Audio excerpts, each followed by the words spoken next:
মাতৃভাষার প্রতি ভালোবাসা মানুষকে সৃষ্টিশীল হতে উৎসাহিত করে, এমনকি অল্প শিক্ষিত এবং অশিক্ষিত মানুষও। সাহিত্য মানেই বা সংস্কৃতি মানেই তো সেটা বিরাট করে লিখে করতে হবে, বলতে হবে, তা নয়। আমরা তো জানি সাহিত্যের একটি ধারাই আছে আমাদের মৌখিক সাহিত্য সংস্কৃতি। একটু আগে আমরা মধুসূদন বাবুর কাছে গান শুনেছি। তাহলে এই ভাষা স্বতঃস্ফূর্তভাবে সবাইকে সৃষ্টিশীল করে তোলে। এখন এই যে ভাষার উপকারিতা, তার সমস্যাটা কিন্তু তৈরি হয়ে যাচ্ছে। কেন তৈরি হচ্ছে না? নানা প্রতিবন্ধকতা আমাদের সামনে আসছে। এই প্রতিবন্ধকতা কেন না?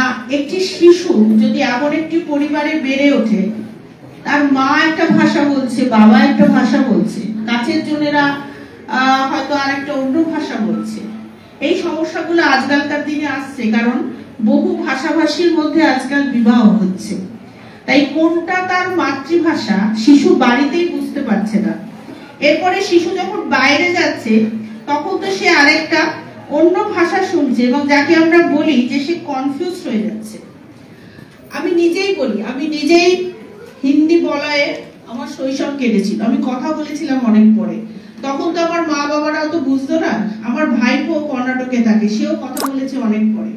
ডাক্তার তারপরে বলছেন ব্যাখ্যা করে যে ও তো বিভিন্ন রকম ভাষা শুনছে, বাংলা, ইংরাজি, কন্নড়, ইংরাজি, হিন্দি, ও কনফিউজড যে ও কোন ভাষায় মা বলবে। তো এই প্রতিবন্ধকতা তো আছেই। এছাড়াও কিন্তু যে আরো নানা রকম ভাষার মধ্যে বেড়ে উঠলে কোনটা আমার মাতৃভাষা, সেখানে আমি বেশি কথা বলবো কিনা, সেটাও কিন্তু তাদের মধ্যে কাজ করতে থাকে। এছাড়া আরো অনেকগুলো খুব গুরুত্বপূর্ণ বিষয় হচ্ছে যে ভাষার একটা বাণিজ্যিক দিক আছে, তাই তো? চিরদিনই রাজার ভাষা, সরকারি ভাষা, এগুলোর প্রতি কিন্তু আমাদের একটা আকর্ষণ থেকে যায়। প্রাচীন কাল থেকে মানুষ সেই ভাষায় আগ্রহী হয় যাতে তার জীবিকা অর্জন করার সুবিধা হবে। এখনো তাই মাতৃভাষার প্রতি একটা অনীহা স্বাভাবিকভাবে তৈরি হয়ে যাচ্ছে। যে ভাষায় দক্ষ হলে আমরা চাকরি পাবো, আমাদের বাণিজ্য করতে সুবিধা হবে, সেই ভাষার প্রতি আকর্ষণ বাড়ছে। বহু ভাষা অর্থাৎ মাল্টিলিঙ্গুয়ালিজম এখন একটা বৃহৎ প্রবণতা। বিশেষত শহরে নগরে বিবিধ ভাষার প্রচলন থাকে। সেখানে যে ভাষায় কাজ চালানো যায় সেই ভাষাটাই আমরা ব্যবহার করি। অবশ্যই মাতৃভাষা তার গুরুত্ব হারাচ্ছে। বিশ্বায়নের যুগে মানুষ বিশ্ব নাগরিক হচ্ছে, নিজের স্বাতন্ত্র্য হারাচ্ছে। খাদ্য, পোশাক, অনুষ্ঠান, আচার সবকিছুর একটা প্যাটার্ন বা ধরন তৈরি হচ্ছে। ভাবুন তো, আজকালকার বিয়েগুলোতে অনেক কিছু ওই প্রি ওয়েডিং শুটিং থেকে অনেক কিছু তৈরি হচ্ছে যেগুলো আমাদের সংস্কৃতির মধ্যে হয়তো ছিল না, কিন্তু সেগুলো যখনই চলে আসছে তখনই কিন্তু আমার সংস্কৃতি থেকে আমার স্মরণ করছে, তাই তো? সবকিছু একসঙ্গে তো পালন করা সম্ভব নয়। তাহলে এবার একটা জায়গা যখনই টাল খেয়ে যায়, তখন আমাদের কিন্তু জীবনধারাটা একটু এলোমেলো হয়ে যায়। তাহলে সবকিছুর সঙ্গে সঙ্গে আমরা কিন্তু মাতৃভাষার উপর যে আমাদের একটা গ্রিপ থাকে, সেটাও কিন্তু আমাদের দুর্বল হয়ে যাচ্ছে। এছাড়া অতিরিক্ত উন্নয়ন চলছে, মানুষ ক্রমশ বাস্তুচ্যুত হচ্ছে। তাহলে একটা মানুষ যখন পুনর্বাসিত হয়ে অন্য জায়গায় যাচ্ছে, সে তো তার সংস্কৃতিকে হারিয়ে ফেলছে।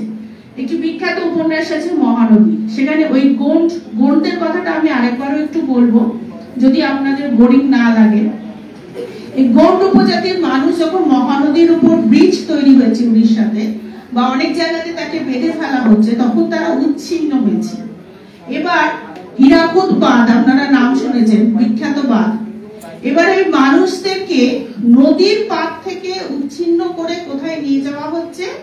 রুক্ষ এলাকা। তখন আমার গঙ্গার ধার থেকে তুলে এনে যদি কেউ এখানে পুরুলিয়া পাহাড়ের পাশে যখন নিয়ে আসছে, সে কি হারিয়ে আসছে?